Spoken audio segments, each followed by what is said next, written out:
running on empty. Germany's resources dwindled in. Barbarossa and Typhoon failed to gain anything except the loss of life, confidence, and supplies. The tide of the war turning red, the Russians rise. The battle for the Germans must change to survive. The South holds the riches to sustain their right. The oil in the Caucasus, the grain in the Ukraine, the mineral rich Donbass is now why they fight.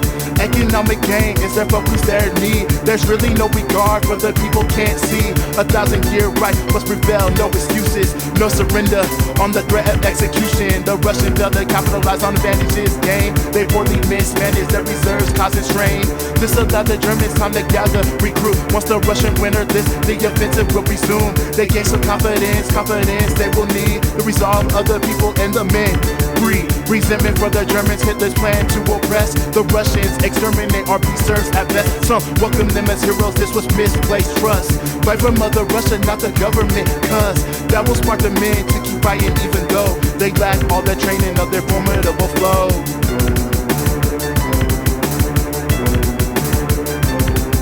Of their foe. Of their foe.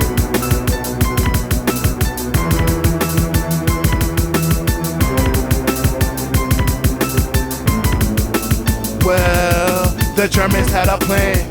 Plan blue, everything now focus on the South. They'll move after weathering the storm of Russian offenses. After the weather it lifts and supplies replenish. The 4th Panzer along with the 2 second armies, one Hungarian and the other was from Germany, would advance from Kursk headed towards Bornech. A new front on the River Don must be held. 4th Panzer now heads south. Further down the river they would soon be joined by the 6th Army. Splinter the land between the Don and the Donetsk River, eventually joined by 1st Panzer on their right flank. The picture, all of these movements to create a new front on the Volga. Then turn south to the oil fields, taking them over. The Luftwaffe would again supply air support, making it hard for the Russians once again. Such force, it doesn't even matter. They still must dismantle. The stakes get higher to win the war. Win the battles along every front. Stop the Germans from advancing out. They'll soon run out of steam without the riches from the south. The drive, the drive, the drive, the drive, the drive to Stalingrad. The drive to Stalingrad. The drive, the drive, the drive, the drive, the drive, the drive, the drive, the drive to Stalingrad. The drive to Stalingrad. Here we go.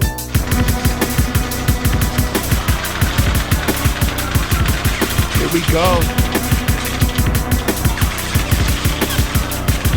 The vessel under siege from relentless artillery and bombing. The Germans must control this key point, so it's all in with impressive weaponry from the likes of which never seen. They lay waste to this key point in the Crimea, so keen.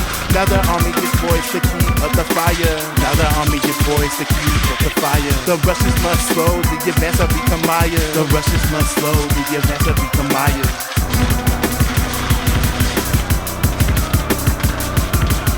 Kamaya. In a situation where the tables turn again, the tactics of the Germans once again make a dent on the Russian front, pushing them further back towards the river Volga, towards the city of Stalingrad. The sky is no different, the Red Air Force no match. The sky is no different, the Red Air Force no match. The Red Army will not give in even though pushed back. The Red Army won't give in even though pushed back. Even though pushed back. The lead up to Stalingrad was a series of mistakes and blunders by the Germans, overextending, pushing hard just to plunder the resources they're needing. Hitler decided to do this, separate the 4th Army from the ranks of the 6th. This would leave the 6th Army slightly vulnerable, protecting their flanks. Italians and Romania, hardly the soldiers that they were. The Russians put them to the test when they launched an offensive to encircle and press. To encircle and press. Despite resources fading, the Germans showed their resolve. The Red Army, in the meantime, sending more troops to the line. The Volga River will be the anchor. They will stand, not giving an inch, no surrender, fight every man. Not giving an inch, no surrender, fight every man. Not giving an inch, no surrender, fight every man.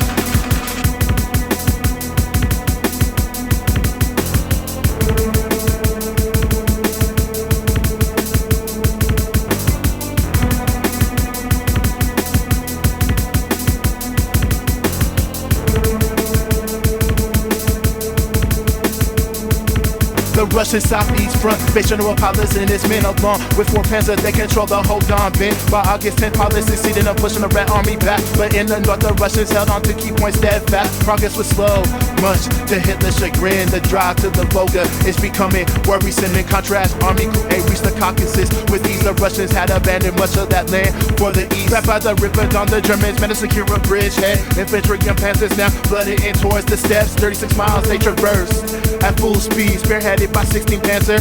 They sliced these. Any resistance swiftly passed or dealt with by assault groups. The Wehrmacht excelled at speedy warfare. Oh yes they do.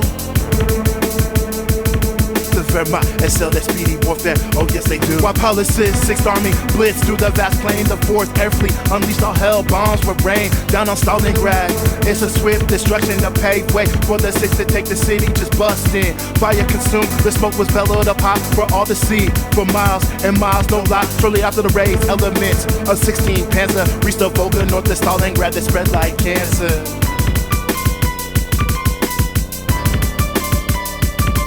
Like cancer.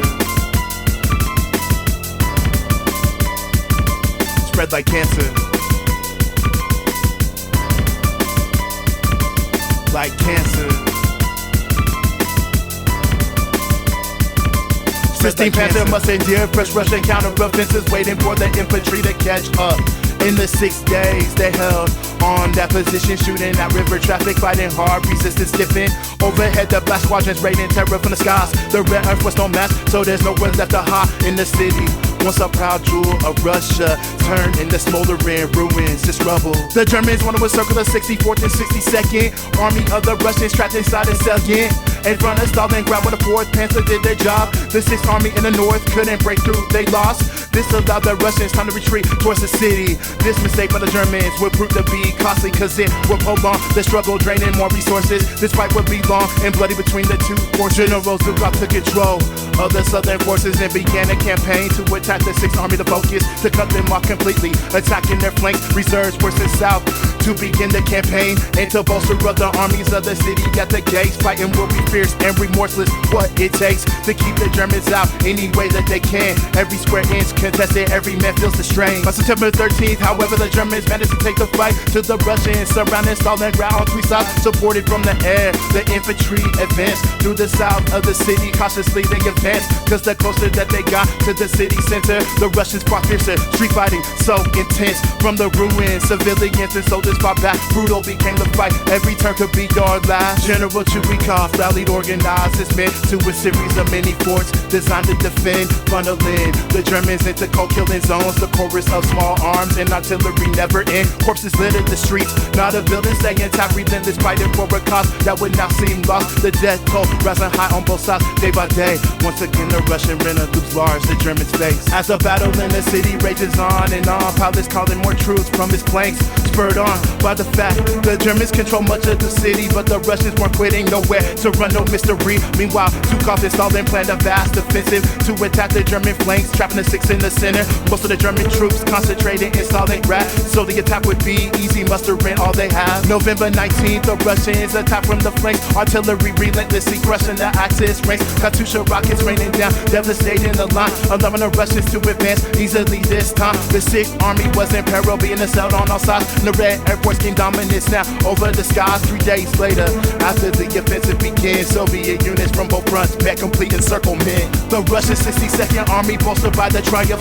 now fought with more vigor in the city. Fight on, they had hope now with victory, crushing their foe. Paulus and his men were trapped now with nowhere to go, cause Hitler denied an attempt to make a breakout. No surrender will be allowed, fight to the last man now, or until they reach the steps of his command post. Field Marshal Paulus, newly appointed, they can't be captured alive. No, the 6th Army was trapped, all attempts to give them aid failed miserably, and it's still their fate. The 6th Army was trapped, eventually split into 2 tiny pockets, right for bits of rubble, no use. On the 2nd of February, Paulus gave up the fight. The 6th Army wiped out, dead or a prisoner, right? A catastrophe, the Germans wouldn't recover from sea. Only 5,000 6th Army men ever returned to Germany. Ever returned to Germany.